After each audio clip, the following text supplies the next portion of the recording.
প্রথমে তোমাদের একটি ভিডিও দেখাবো, তারপরে ভিডিওটি সবচেয়ে ফানি কমেন্টগুলি পড়ে শোনাবো।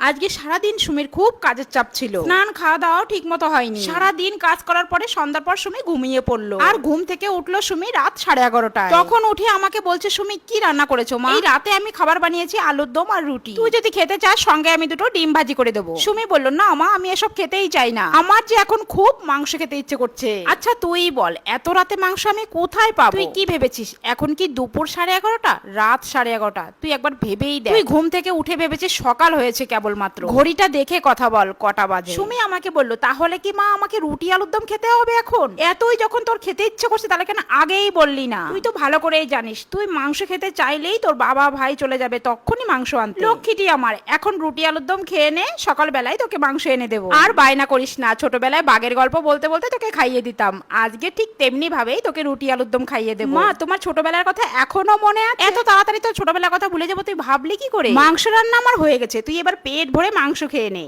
चलिए शुरू करते हैं। ছোটবেলায় যে রচনাগুলো পড়েছিলাম কাকিমার জালে সব ভুলে গেছি। বলেন কি?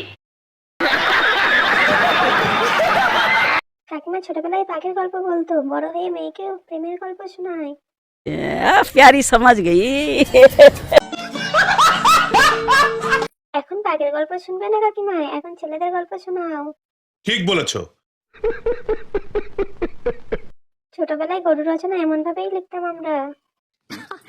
सही पकड़े हैं।